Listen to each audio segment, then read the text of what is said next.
Mesdames, Messieurs, heureuse de vous retrouver ce soir pour ce flash d'information. Toutes les plaques d'immatriculation de véhicules à deux roues produites jusqu'au 31 décembre 2023 et qui n'ont pas encore été retirées seront définitivement détruites à partir du mois d'octobre 2025. L'annonce a été rendue publique à travers un communiqué en date d'hier signé par le directeur général de l'ANAT, Agence nationale des transports terrestres. L'agence invite toutes les personnes concernées à se rapprocher de ces différentes annexes départementales au plus tard le 15 octobre 2025 pour procéder à la régularisation de leur situation. La première édition de la Semaine nationale de la microfinance démarre lundi prochain, 22 septembre 2025. Elle se tiendra au Palais des Congrès à Cotonou. Eh bien, il faut dire qu'environ 300 participants sont attendus et ces participants vont venir d'une vingtaine de pays. Le thème retenu est la finance inclusive en Afrique face aux défis climatiques et sécuritaires. Panel, ateliers, expositions, séances d'éducation financière et rencontres B2B sont au programme. D'après le comité d'organisation au cours de la conférence de presse tenue hier, cette semaine sera un cadre de dialogue, de partage et d'innovation pour renforcer l'inclusion financière, soutenir les PME et éloigner les populations du circuit informel. Elle prend fin le 25 septembre 2025. Les membres du gouvernement sous la présidence du chef de l'État, Patrice Talon, ont tenu hier leur réunion hebdomadaire, le Conseil des ministres. Plusieurs décisions ont été prises. Au chapitre des mesures normatives, le porte-parole du gouvernement énumère quelques-unes.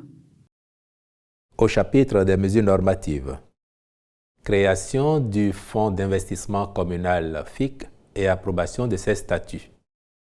Par la mise en place de ce fonds, le gouvernement entend améliorer le cadre de gestion des appuis financiers apportés aux communes et aux établissements publics de coopération intercommunale. Cette décision participe de la volonté de renforcer leur capacité d'investissement, l'objectif étant de poursuivre le développement équilibré du pays à partir des collectivités territoriales décentralisées. Transmission à l'Assemblée nationale pour examen et vote du projet de loi modifiant celle numéro 2024-26 du 17 juillet 2024 portant loi organique sur le Conseil économique et social. Modification des statuts du Fonds de développement de l'artisanat.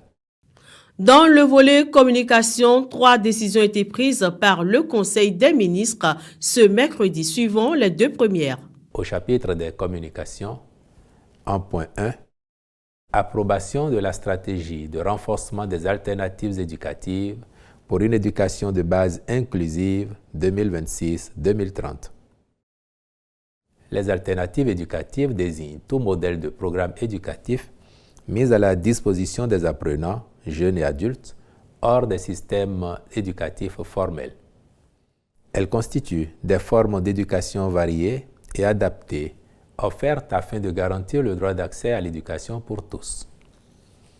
Au Bénin, elles concernent les enfants de 9 à 14 ans et doivent avoir une forme de scolarisation associée ou non à l'initiation au métier et dispensée en français et ou en langue nationale.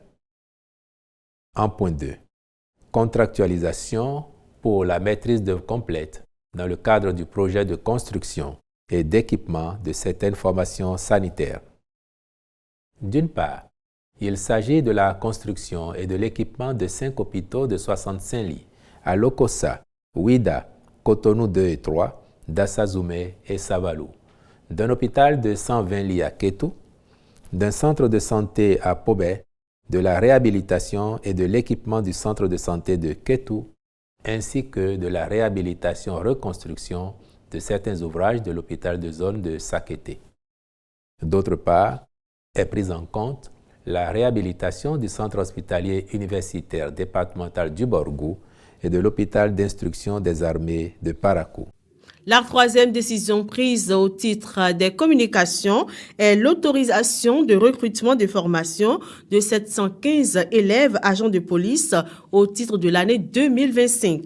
Plusieurs rencontres et manifestations internationales ont été également autorisées par le Conseil des ministres. Des nominations ont été prononcées au ministère de l'Intérieur et de la Sécurité publique, au ministère des enseignements secondaires, techniques et de la formation professionnelle et au ministère de l'enseignement supérieur et de la recherche scientifique, avec de nouveaux responsables à la tête des 4 universités publiques de notre pays, le Bénin.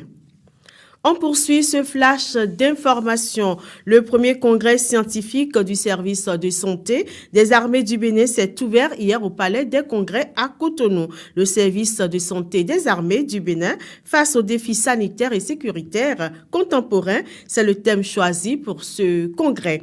Il réunit des experts médicaux militaires, des chercheurs et des professionnels de santé du Bénin, du Togo, du Maroc, du Sénégal, de la Côte d'Ivoire et du Gabon. L'ouverture officielle des travaux a connu la présence de 4 ministres du gouvernement, dont le ministre de la Défense nationale, Fortuné Alé-Nouati. Il n'y a pas de puissance militaire sans puissance sanitaire et pas de victoire sans la capacité de protéger et de soigner, a-t-il affirmé en lançant les travaux. Le congrès dure 3 jours. Il est le fruit de plusieurs mois de préparation sous la direction du colonel-major Léonce Aronvoyeke, directeur du service de santé des armées. L'objectif est clair: mieux prévenir, détecter et traiter les pathologies auxquelles sont confrontées les forces armées dans l'exercice quotidien de leur mission. Hors du Bénin, le président américain Donald Trump et le premier ministre britannique Keir Starmer ont signé ce jeudi un accord. Cet accord permettra de créer de nouvelles coopérations entre les pouvoirs publics, le monde universitaire et le secteur privé dans les domaines comme l'intelligence artificielle. L'annonce a été faite par le président américain Donald Trump lors d'un événement à la résidence de campagne du premier ministre britannique. Point final à ce flash d'informations que nous avons eu du plaisir à vous le présenter. Suivez-nous également sur Facebook, TikTok, YouTube, Instagram et Insta. Très belle suite de soirée. Merci pour votre attention renouvelée.